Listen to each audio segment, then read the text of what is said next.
I vull aprofitar el començament per donar els agraïments que toquen. Un d'ells és, evidentment, a l'Ajuntament del Vendrell per cedir-nos aquest espai i després als organitzadors, el Consell Local de la República, l'Assemblea Nacional de Catalunya i també l'organització Indiàgora. Com comencem? Des de fa uns anys s'ha donat una combinació de factors molt estranya, que és que la política s'ha ajuntat amb les xarxes socials. I aquest fet ha donat lloc a una sèrie de feines noves, una miqueta com pot ser opiniòlogo, com pot ser xarlatanòlogo, com pot ser cantamanyanòlogo, gent que parla molt i diu moltes rocades i es pensa que tenen raó. I com més criden, més raó es pensen que tenen.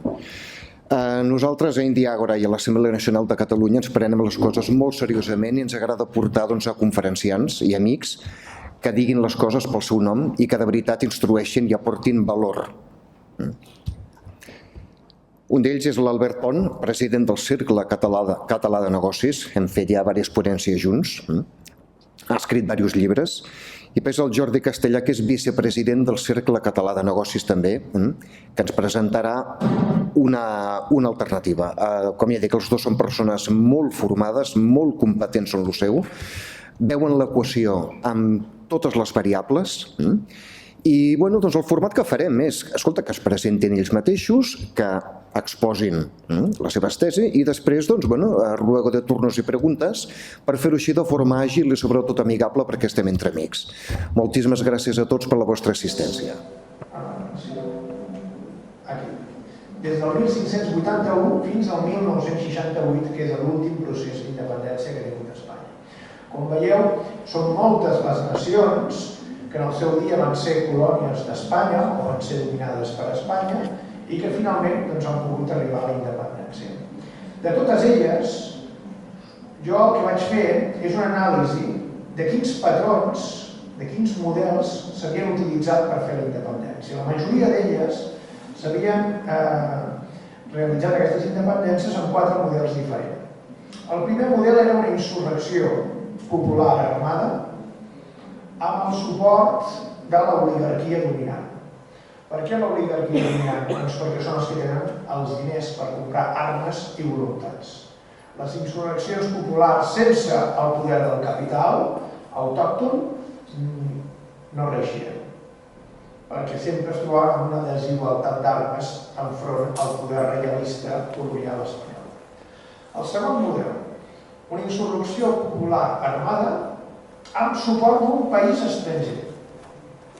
Aquest és el cas, per exemple, de Cuba, que arriba a la independència gràcies als Estats Units, o als mateixos Estats Units que arriben a la independència gràcies a França.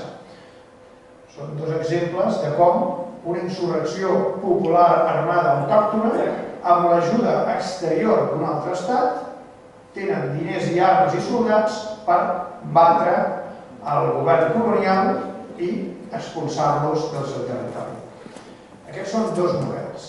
El tercer model jo l'anomeno el model subordinari, que és fruit de pactes internacionals, com podria ser el Tractat d'Utrecht, que va donar, per exemple, la independència a Flandes.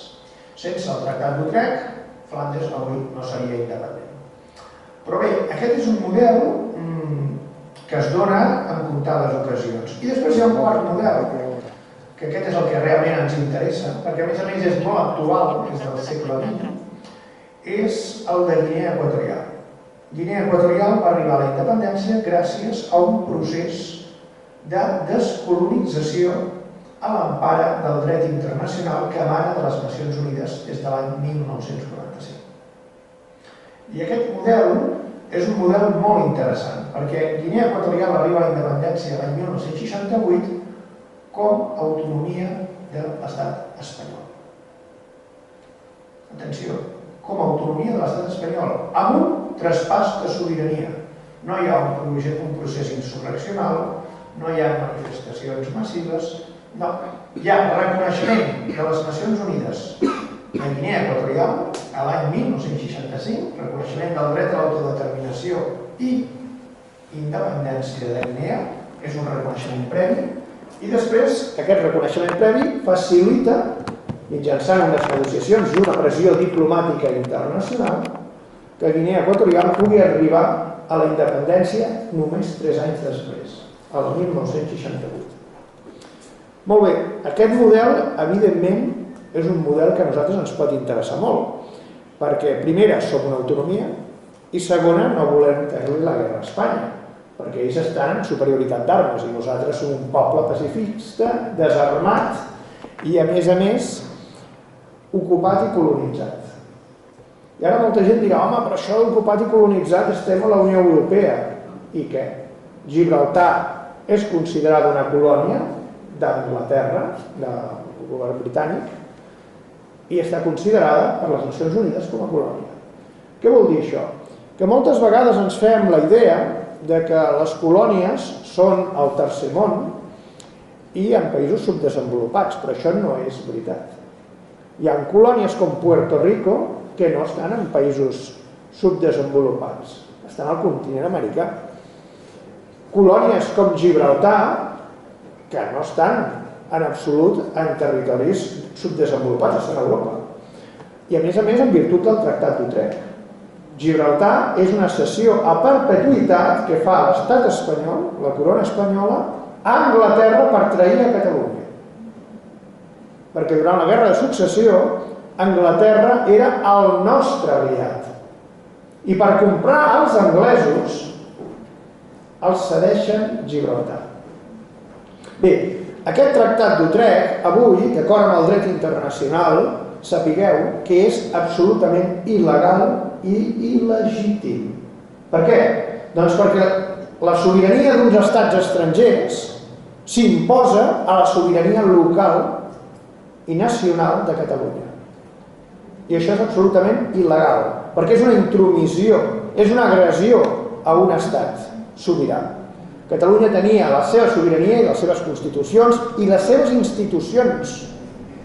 I fruit d'un tractat internacional absolutament il·legal i espuri, a dia d'avui, no en el seu moment, s'imposa la sobirania d'aquells estats per treure-li la sobirania a Catalunya.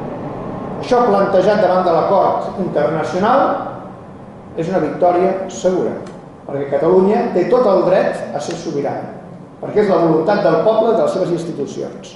Què ha passat? Que ningú ho ha plantejat davant de les Nacions Unides. Ningú. Cap administració catalana ha plantejat davant de l'administració de les Nacions Unides o davant dels tribunals de justícia de les Nacions Unides aquesta disjuntiva. I això és un greu dèficit que tenim.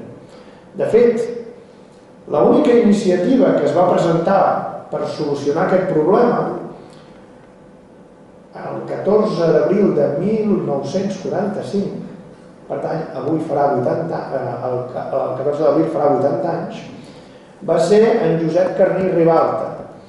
Va aconseguir arreplegar 75.000 signatures de tota la colònia americana de catalans i va presentar durant la conferència de San Francisco, la conferència on s'organitzava les Nacions Unides i on es feia la carta fundacional de les Nacions Unides, va presentar un escrit d'apel·lació i un memoràndum on demanava el dret a l'autodeterminació i la independència per Catalunya.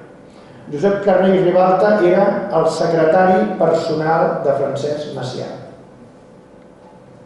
S'havia quedat a l'exili als Estats Units d'Amèrica i com que la seva passió era la llibertat de Catalunya, doncs va fer tot el que va poder per reunir aquestes 75.000 signatures, que és una cosa absolutament colossal, parlant del 1945.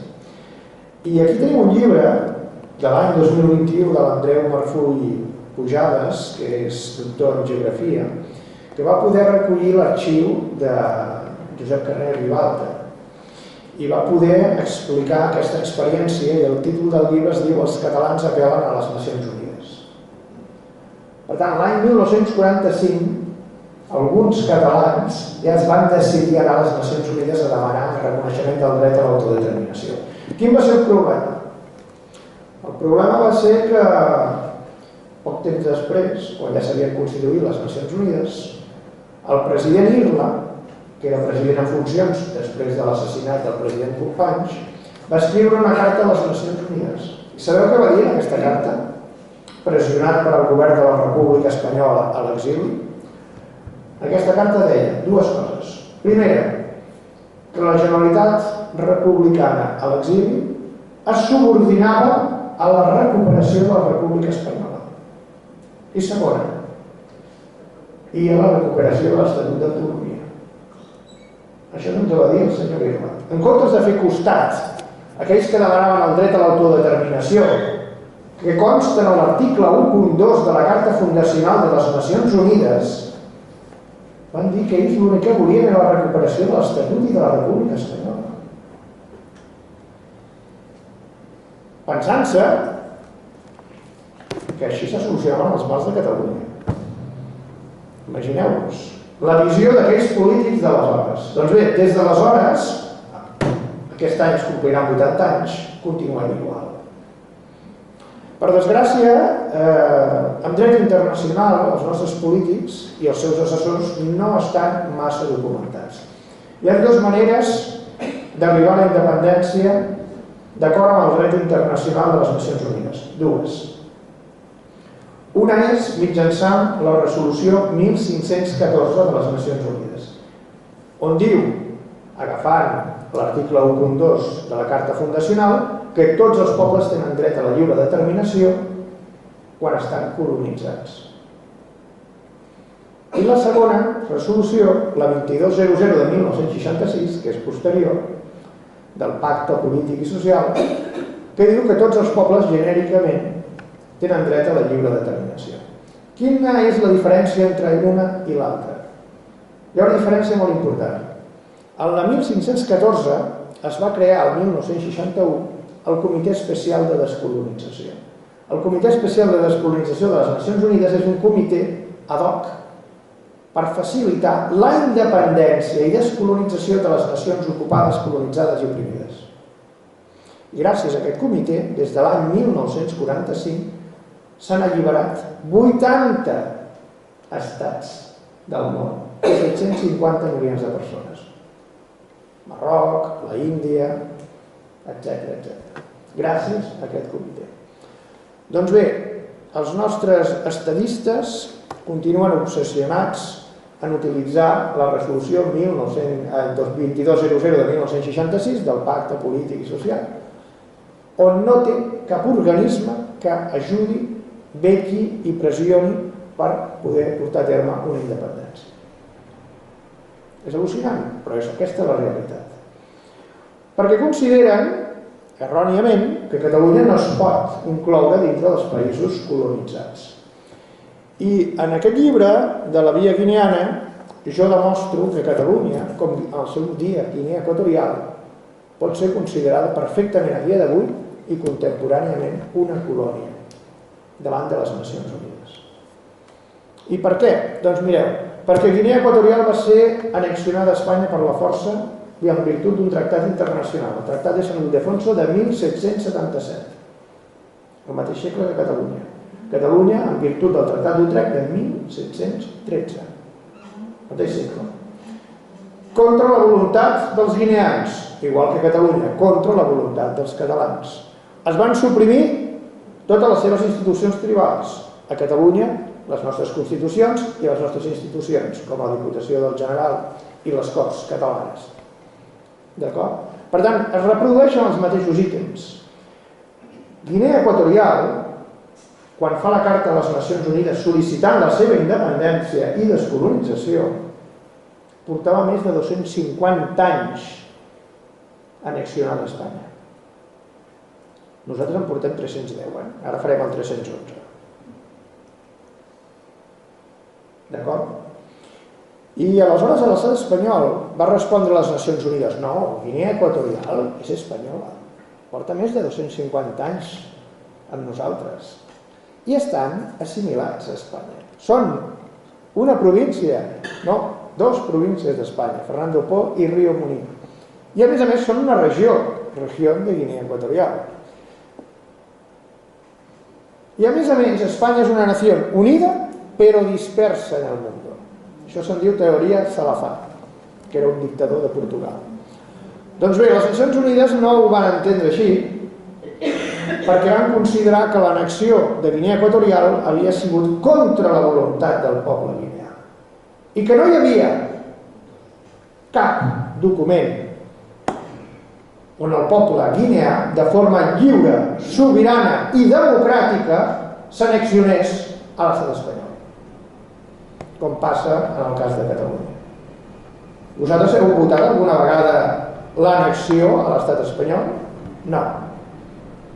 Quan es va restaurar l'Estatut d'Autonomia l'any 1977, ens van preguntar si volíem independència o autonomia?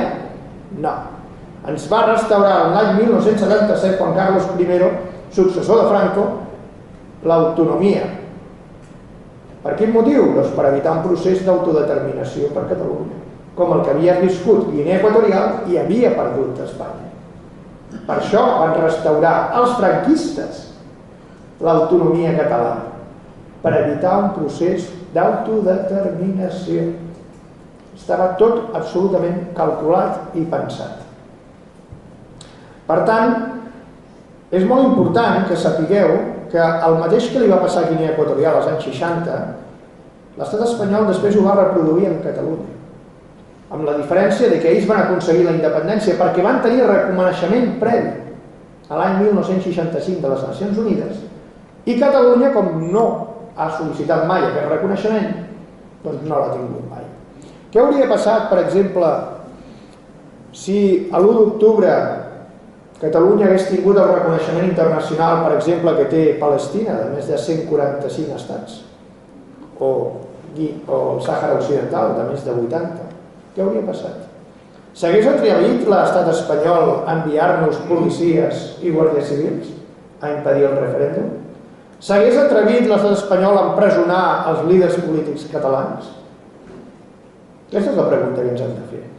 Perquè si tens reconeixement internacional i tu declares la independència, aleshores t'estan reconeixent uns estats que tu tens dret a ser independent i que si tu agredeixes a aquell poble i a aquella nació, ells, solidàriament, han de protestar i t'han d'ajudar. I davant d'això, Espanya estaria en un conflicte internacional. I per tant no s'hagués atrevit mai a Espanya a utilitzar la força, com va fer el 2017, si Catalunya hagués tingut reconeixement internacional.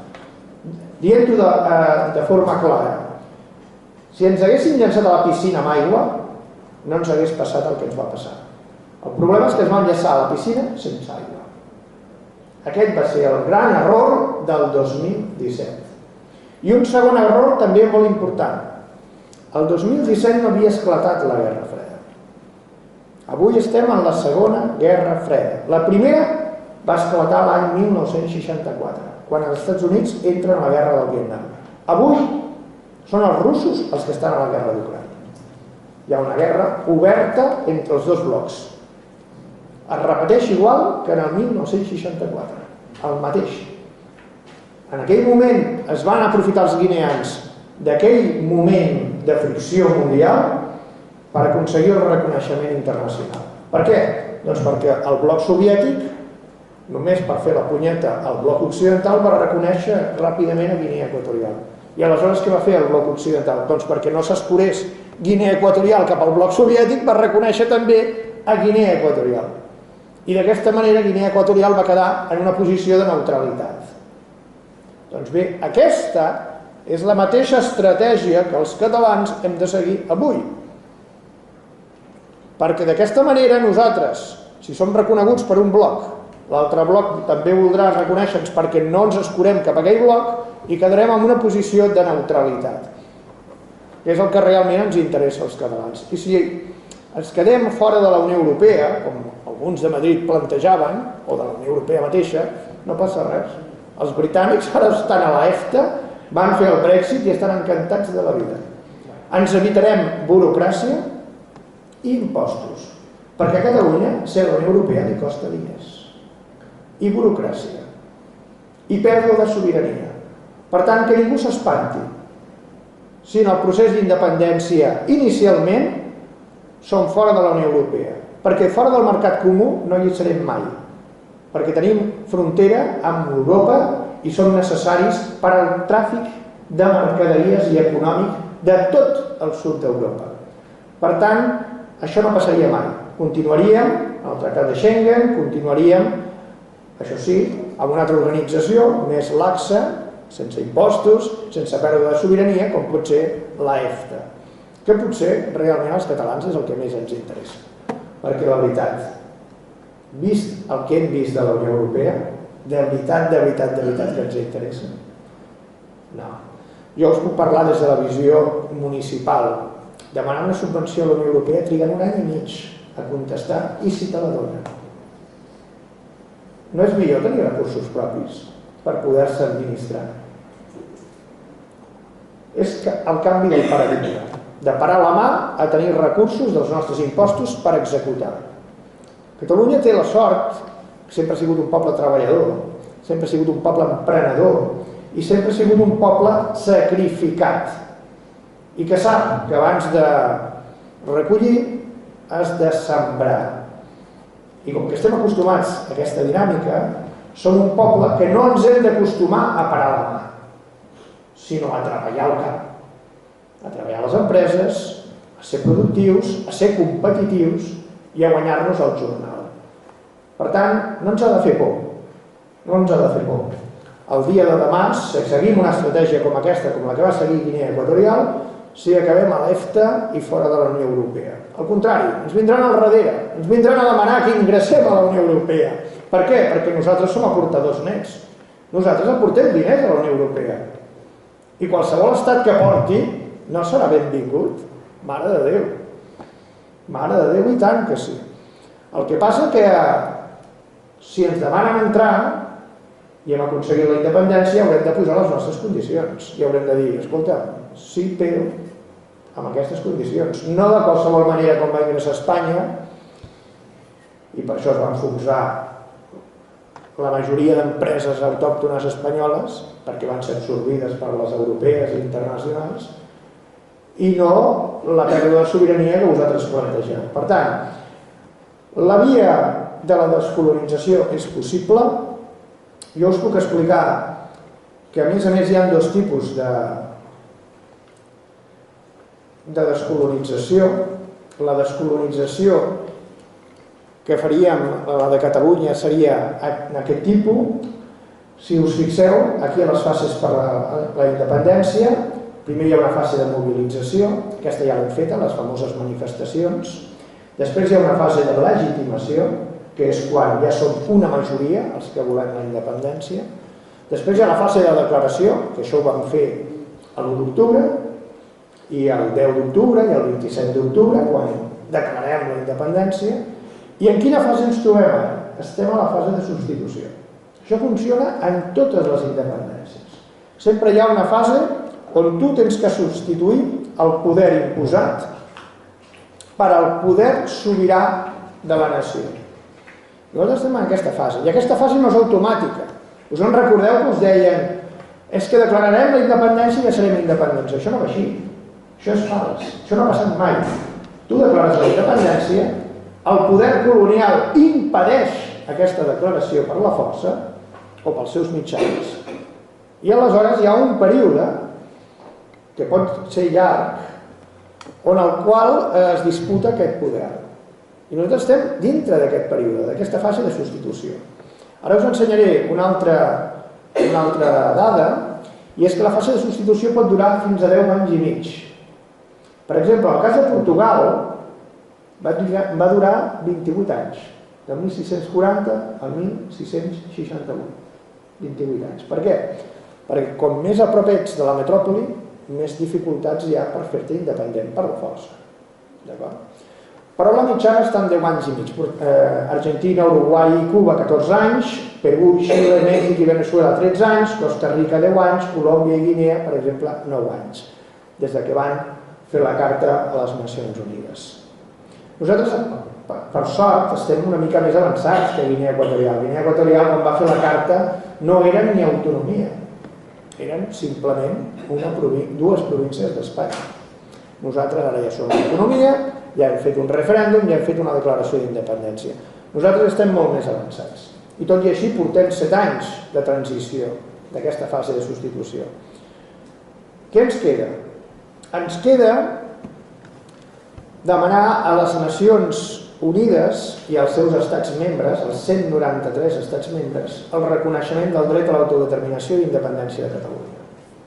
Què aconseguirem amb això? Amb això aconseguirem que Catalunya sigui reconeguda com a subjecte polític davant de les Nacions Unides i de l'estat espanyol. Per què és important que ens reconegui les Nacions Unides com a subjecte polític davant de l'estat espanyol? Perquè l'article 10.2 de la Constitució espanyola diu que tot allò que faci relació als drets fonamentals, com és el dret a l'autodeterminació,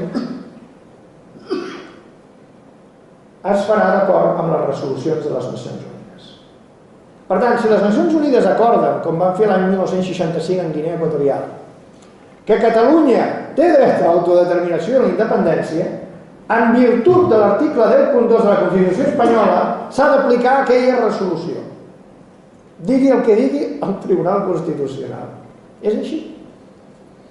Perquè, a més, l'article 96 de la Constitució espanyola diu que tots els tratados suscritos y ratificados por el Reino de España se considerarán ordenamiento interno de obligado cumplimiento.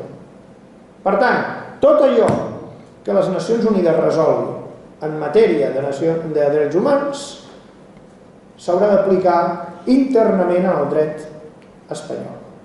De fet, avui el Tribunal Constitucional el que diu, per no aplicar el dret a l'autodeterminació a Catalunya, és que Catalunya no té aquest dret, que ningú li ha reconegut. Però què passaria si ens el reconeguessin? Que se'ls acabaria l'excusa. Ja no la tindrien, aquesta excusa, perquè nosaltres els hi demostraríem amb les Nacions Unides a la mà, amb les seves resolucions, que això no és així. Però aleshores els constitucionalistes ens diran, un momento, el artículo 2 de la Constitución dice que España es indisoluble. Oi que sí que ho diu la Constitució? Sí? Sí que ho diu? Però no diu el Estado espanyol, diu la nación española és indissoluble. Avui la nació catalana forma part de 4 estats: Espanya, França, Andorra i Itàlia. I que és indissoluble, perquè els llaços de llengua, de cultura i de germanor continuen intactes. Per tant, el que importa no és que la Constitució digui que Espanya és indissoluble, sinó que diu que és la nació la que és indissoluble. I sobre això no tenim res a objectar. El que sí que és dissoluble, perquè no ho diu, és l'Estat. Ells mateixos, de la forma que ho van redactar, se'n van oblidar d'anomenar que l'Estado espanyol és indissoluble. I només van parlar de la nació. Per tant, constitucionalment es pot defensar que amb una resolució de les Nacions Unides, sense canviar ni una coma de la Constitució espanyola actual, Catalunya podria fer la independència.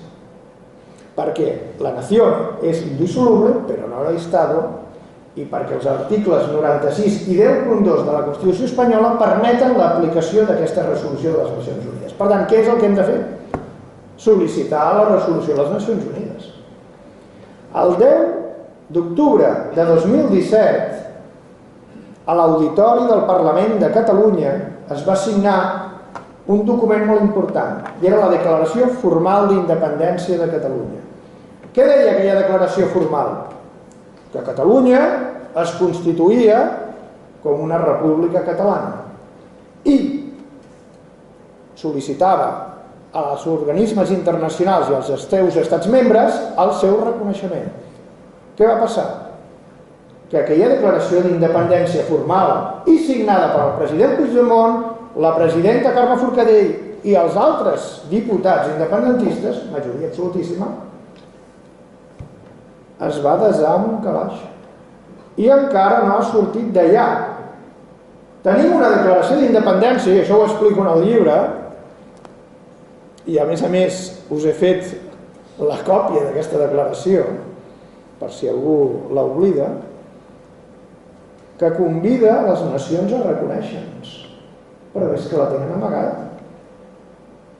I com pensen que ens han de reconèixer i que hem de poder marxar d'Espanya si no treuen aquella declaració d'independència?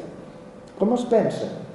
que un estat seriós reconeixerà mai Catalunya si no som capaços de portar-li ni la declaració d'independència. Això és vergonyós. Això és inacceptable. Això en dret internacional és delicte d'alta traïció. Tu no pots fer una declaració d'independència i amagar-la en un calaix. Si fas una declaració d'independència l'has de fer conèixer als organismes internacionals. I has de portar aquella declaració d'independència a totes les ambaixades del món, perquè coneguin les intencions del teu poble i reconeguin la voluntat popular del teu poble. No amagar-ho en un calaix a veure si algun dia em serveix per un indult o per una amnistia. I aquí està el problema. Que aquella declaració d'independència no està servint als seus fins, que era proclamar la independència de Catalunya. Moltes gràcies.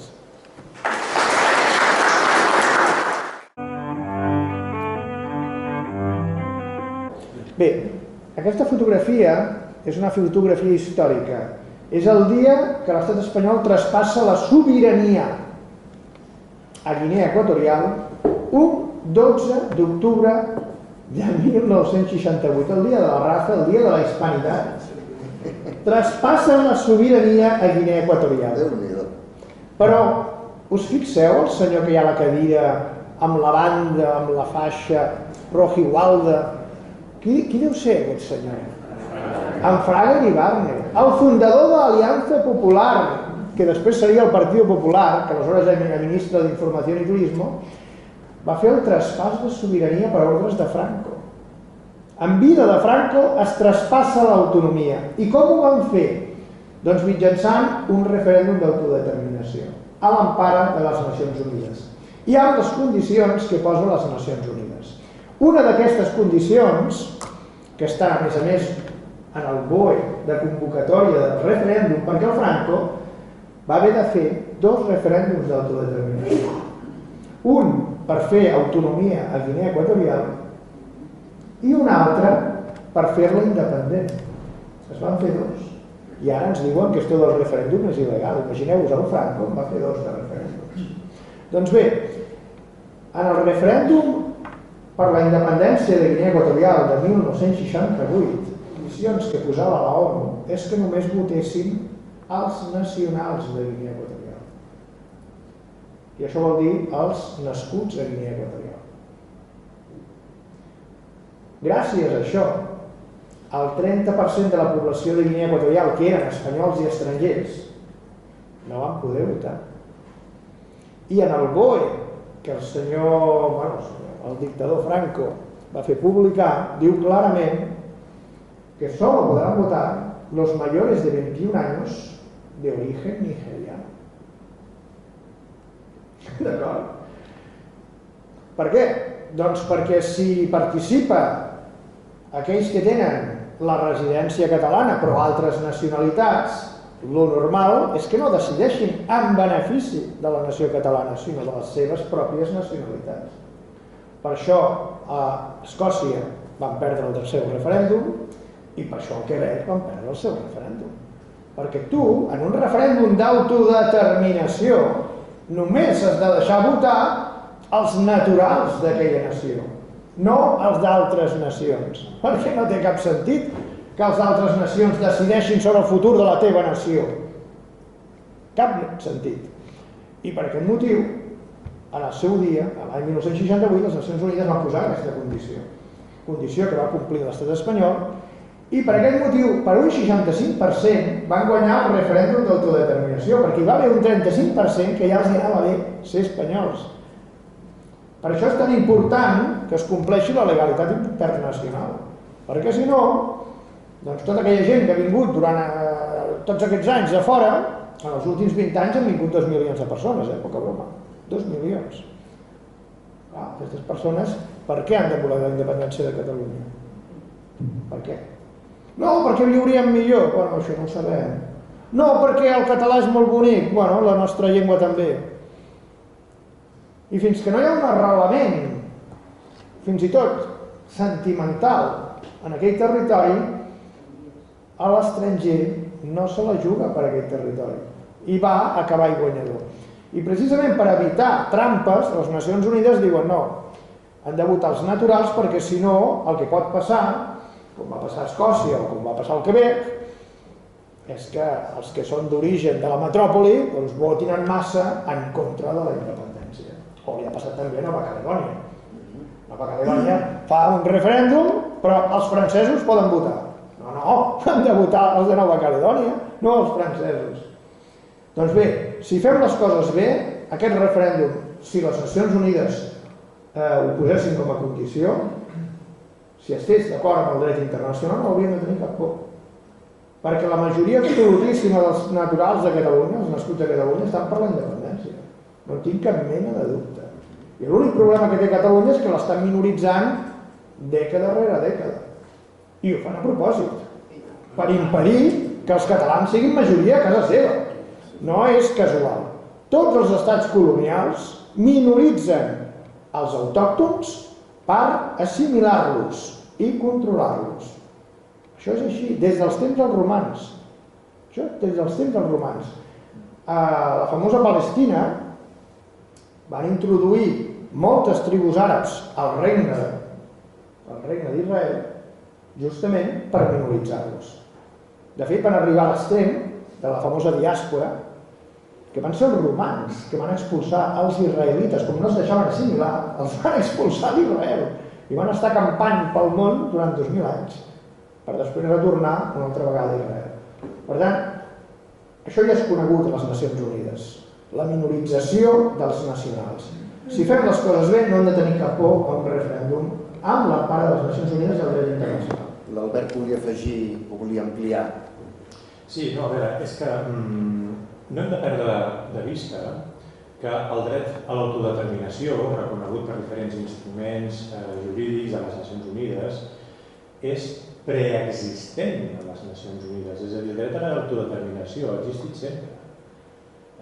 Als Estats Units, quan es van independitzar, el 1776 no existien les Nacions Unides. És a dir, primer, al principi de tot, la societat internacional era una societat europea d'estats. I el que es fa és acceptar el dret a l'autodeterminació, al segle XVIII, aquells països d'Amèrica, principalment, que provenen de les mateixes elits nacionals europees, que parteixen d'una mateixa idiosincràsia, tenen una mateixa cosmovisió, un mateix sistema polític.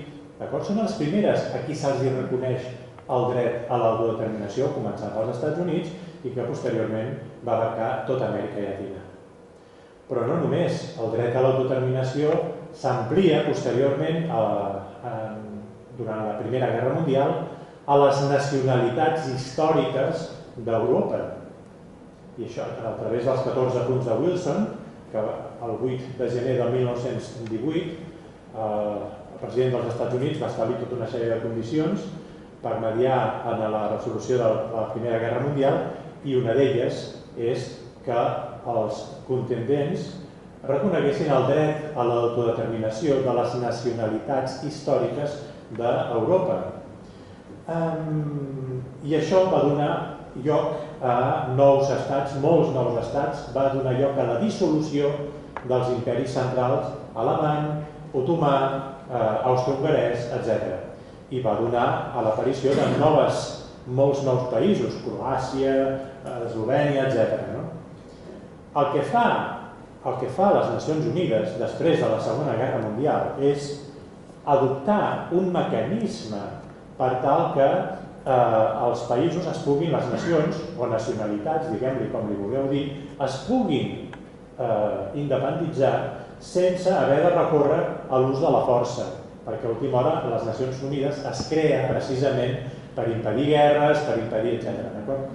Però compte, perquè des del Real Instituto Elcano, que ja és el think tank espanyolista per excel·lència, ens diuen que Catalunya no tiene derecho a la autodeterminación porque no es una colonia, porque la resolución 2625 i la tal, diu que només reconeix el dret a l'autodeterminació per les colònies. Al final, sigui o no colònia, tant és, el dret a l'autodeterminació és preexistent.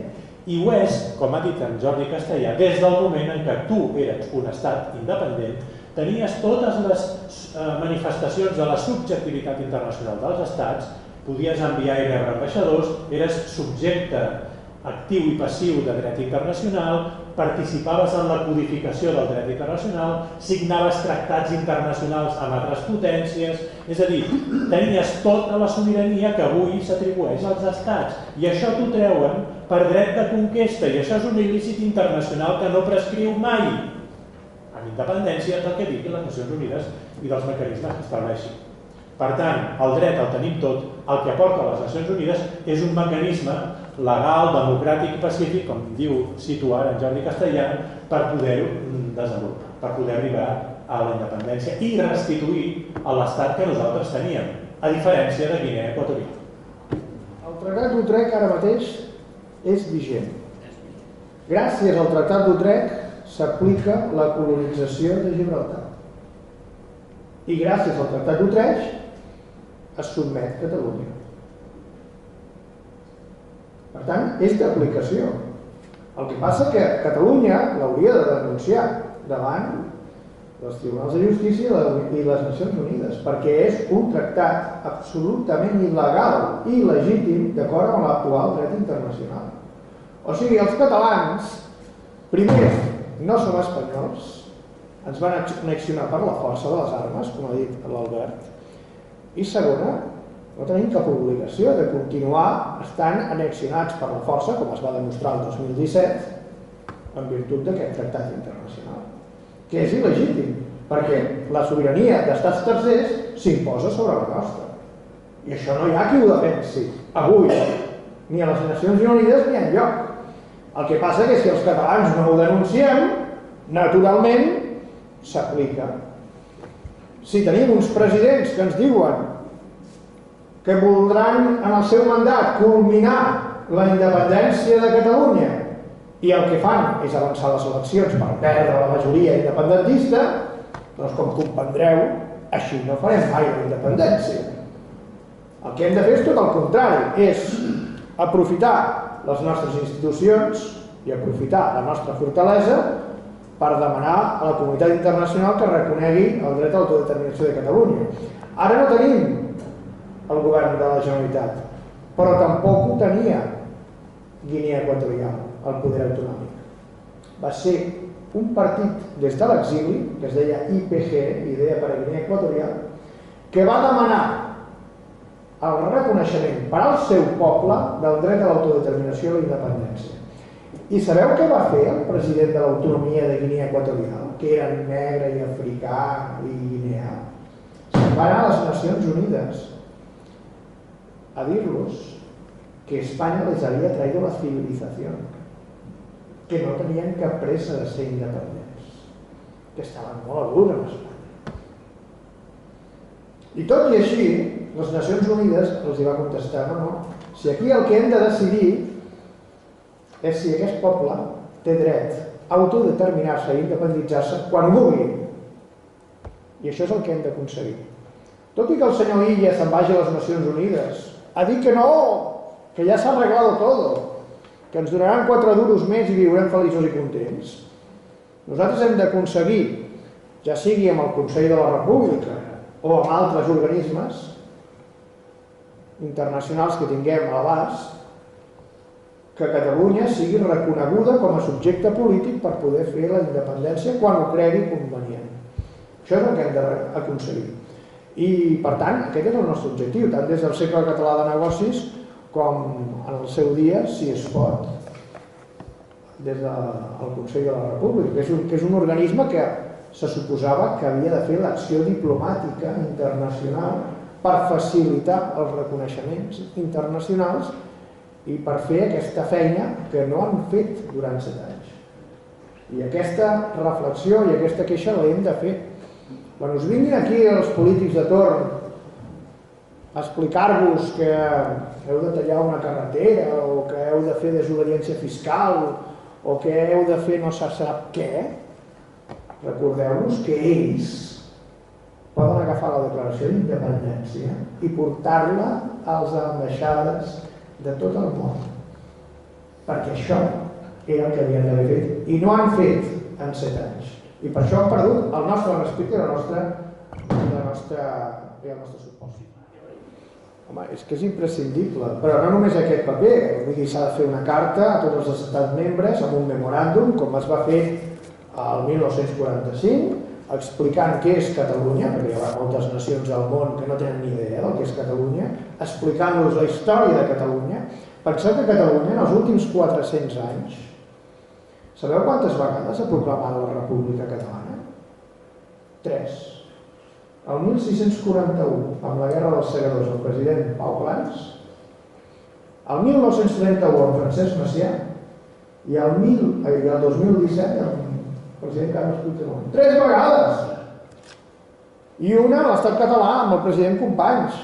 Escolti'm, és que el poble català s'ha autodeterminat des de fa 400 anys. Com ens poden dir que no tenim dret a l'autodeterminació a les Nacions Unides? Si ja ho hem fet abans que existissin. És evident que ho tenim tot guanyat, però per què no ho fem? Permeteu un Jo moment. voldria preguntar-vos a través de quin mecanisme o com es poden presentar totes aquestes coses a l'ONU i després a tot el món internacional, a tots els països del món. Mireu, a les Nacions Unides ens podem adreçar directament als seus estats, perquè tots tenen ambaixades a Ginebra. De fet, jo crec que el Consell de la República no hauria d'estar a Waterloo ni a Bèlgica, hauria d'estar a Suïssa, que és on està la seu de les Nacions Unides a Europa, i on estan totes les ambaixades als 193 estats d'Europa, del món. I per tant no té cap sentit estar a Brussel·les, on només estan representats els 27 estats de la Unió Europea. Per tant, primera, canvi de seu. Segona, podem enviar aquesta carta i el memoràndum i la declaració d'independència a totes les ambaixades, però per tenir el reconeixement del dret a l'autodeterminació i la independència ha de ser un estat membre que ho porti a l'Assemblea General de les Nacions Unides. Per tant, després d'aquesta tasca d'enviar el memoràndum, hi ha una segona tasca molt important, que és establir relacions diplomàtiques internacionals en totes les ambaixades. Per això és interessant i convenient estar allà mateix, a Ginebra. I aleshores, fruit d'aquestes converses internacionals, hem d'aconseguir que, com a mínim un d'aquests estats estigui disposat a portar a l'Assemblea General el reconeixement del dret a l'autodeterminació i la independència de Catalunya. I en la situació geopolítica actual podem tenir molts i molts i molts reconeixements. I això no es pot fer a través del Consell de la República? Si el Consell de la República vol fer-ho, sí. Fins al dia d'avui no ho han volgut fer. Per això cal renovar-lo, I el dia de demà es torna a presentar el senyor Comín. Però Algú més ens presentarà. els electors l'han de votar i han de valorar les diferents candidatures. Jo espero i desitjo que hi hagi més d'una candidatura i que alguna candidatura, i això també ho estem treballant, defensi la via de les Nacions Unides, la via que va adoptar Guinea Equatorial. Perquè avui ja no podem dir que ho ignorem, perquè jo he escrit un llibre i he fet conferències com aquesta explicant-ho. Avui, si no tirem per aquesta via, no serà per ignorància, serà per traïdors. I això ho hem de tenir molt clar. Albert, què podries aportar amb això? Que és important? Sí, dues cosetes. Has parlat del tema d'Utrecht, allò de la restitució. No? A veure, al final, quan 3 potències o 4 potències acorden entre elles que una d'elles ocuparà el territori d'un altre estat i que aquest desapareix, això li va passar a Txecoslovàquia i li va passar a les repúbliques bàltiques i ho van al·legar per restituir la seva independència. Per tant, també ho podem fer nosaltres. Respecte a això que comentàveu del Consell de la República, al final ens hem de preguntar, abans comentava en Jordi Castellà, què havia fet en Josep Carner i Ribalta, que havia anat a Nacions Unides, havia exposat, havia fet les passes que s'havien de seguir, però que després hi havia en Josep Irla per allà darrere, que és el que té un nom, un carrer amb el seu nom, al meu poble, i que va anar a la contra d'això, diguéssim. Bé, doncs, el Consell de la República el que ens hem de plantejar és què volem que governi el Consell de la República, un Josep Irla o un Josep Carner i Ribalta? És això el que ens hem de plantejar.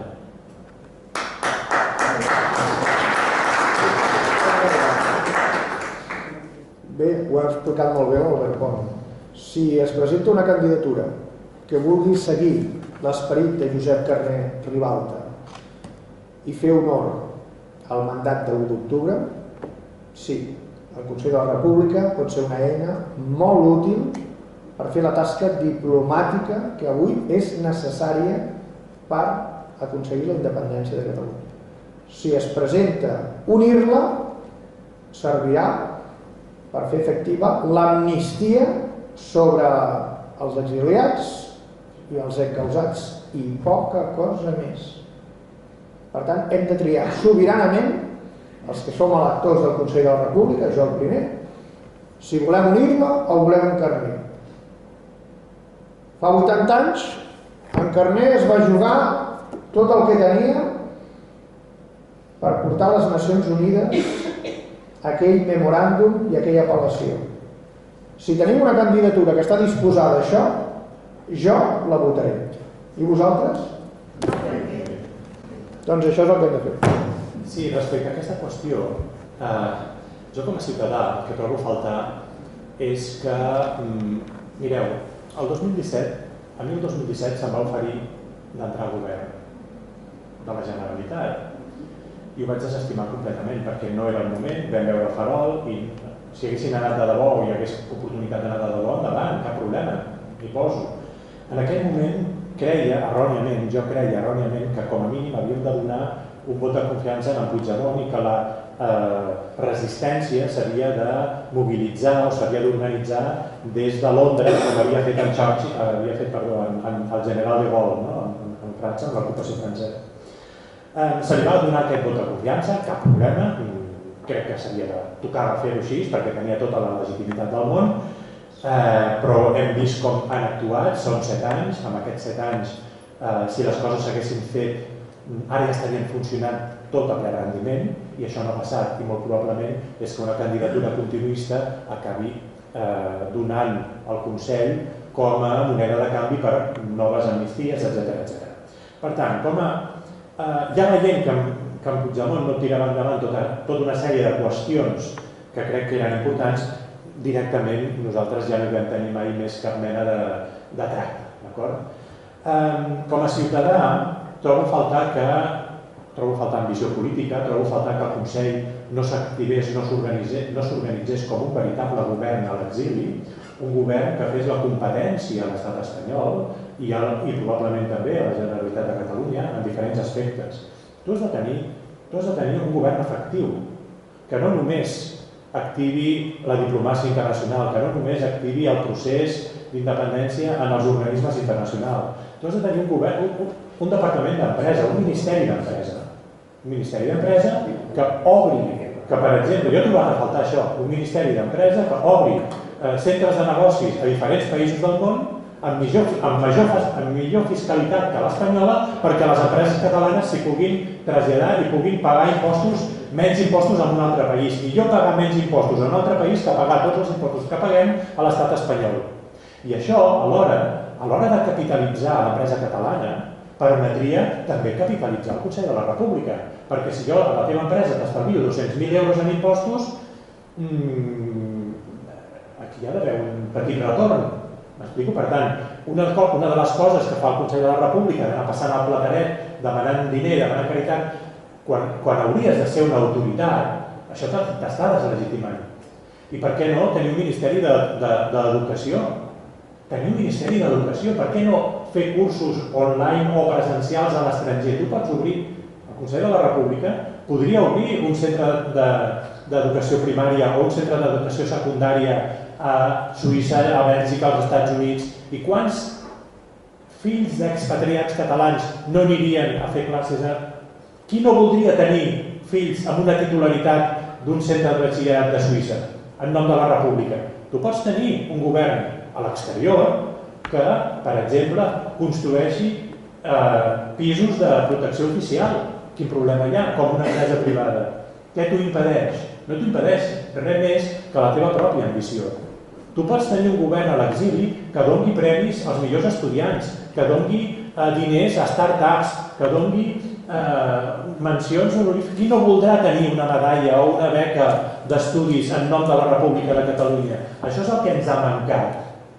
Perquè al final el tema de Nacions Unides és el que ens portarà a la independència, però després la gent ens ha d'acompanyar. I la gent no ens acompanyarà si no veuen que aquest govern, que el Consell de la República actua com un govern de debò amb totes les limitacions, que és que no tens una implantació en el territori, d'acord, però es poden fer moltes coses.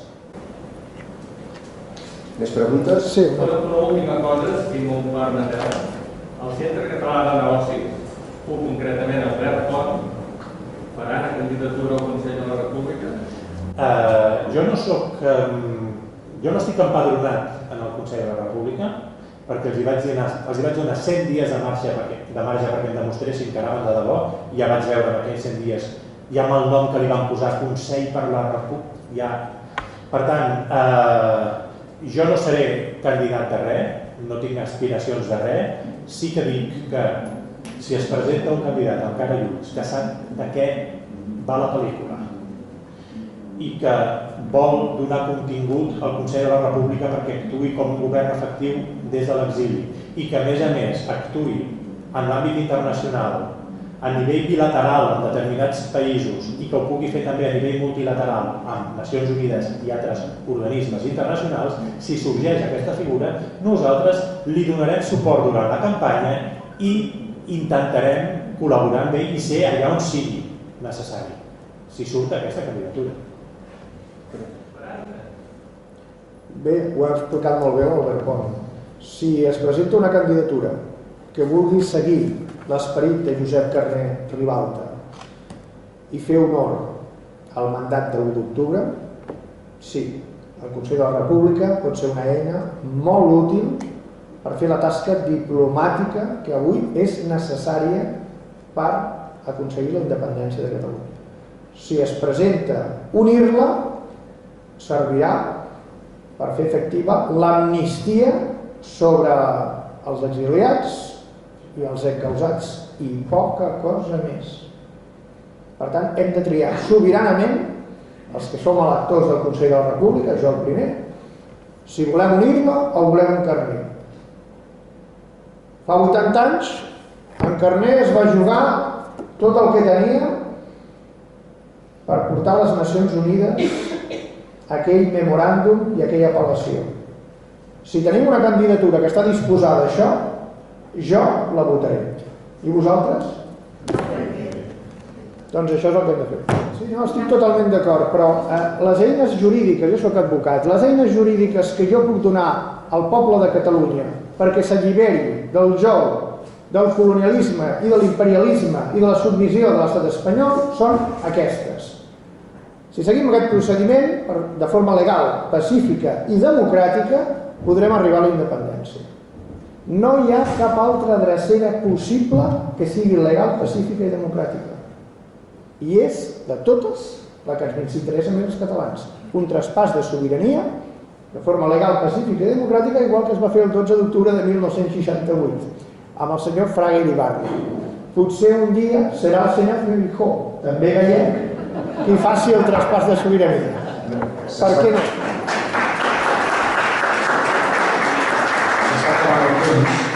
No hi ha temps per més preguntes, però jo tinc una pregunta que segur que bastants d'aquí també la tenim. Jo a nivell personal, la meva empresa on més exporta és a Noruega i a Suïssa. Per tant, que Catalunya marxés de la Unió Europea i entrés a l'EFTA per mi seria collonut. Però clar, la major part del comerç internacional de Catalunya és amb la Unió Europea. Què passaria aquí? No passaria res perquè l'EFTA també té la seva major part de comerç internacional amb la Unió Europea. Ser a la Unió Europea... Ja ho sé, però és que vull que ho sàpiga. Sí, ser a la Unió Europea vol dir formar part d'un club d'estats on es regeix no només un lliure intercanvi de persones i de béns i d'economia, sinó també una sobirania compartida. L'EFTA és tot el contrari, és simplement l'intercanvi de persones, de béns i d'economia. Aquesta és la diferència entre l'EFTA i la Unió Europea, que amb l'EFTA t'estalvies la burocràcia, t'estalvies la pèrdua de sobirania i t'estalvies que les potències més grans d'Europa et diguin a tu, que ets més petit, el que has de fer. Sobre aquest tema, a mi no m'agrada parlar alegrement que quedem fora de la Unió Europea i tal, perquè no ha de ser necessàriament així. El que realment és important que entenguem és que la Unió Europea són un conglomerat de tractats internacionals i els que es poden transmetre de forma gairebé automàtica són els tractats multilaterals que fan referència, com per exemple el Tractat de Schengen, que és el tractat que garanteix la lliure circulació de béns, mercaderies i capitals, el tractat del mercat comú, el tractat de la zona duanera, que són els que permeten que no hi hagi taxes, impostos entre el comerç intern, i aquests, que són tractats multilaterals, dic que es poden transmetre de forma gairebé automàtica. L'únic que s'ha de fer és enviar una notificació de successió a l'estat que té el text original del text del tractat, per exemple, Schengen, té Luxemburg, doncs has d'enviar, la teva autoritat ha d'enviar una notificació de successió a Luxemburg i Luxemburg té una sèrie de dies per enviar-ho a la resta d'estats membres i no poden oposar-s'hi ni admetre cap mena de desacord.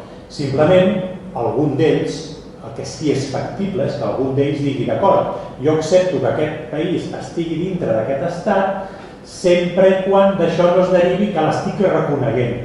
Vale, d'acord, perquè a última hora la subjectivitat internacional l'aniràs adquirint mica en mica, si convé, no? Però sobretot el que és important és que de la Unió Europea el que realment importa és Schengen, el mercat comú i la zona duanera, i això no depèn més que de tractats multilaterals que, si ens interessa, es poden transmetre de forma automàtica. Altra cosa és gairebé automàtica. Altra cosa és tenir tu presència dins de les institucions de la Unió Europea. Això és una altra història. Però no patiu perquè si les coses van com han d'anar, és que no et donaran ni 5 minuts per rumiar-te si has d'estar dintre o has d'estar fora, perquè saben que hi ha aquesta alternativa, evidentment.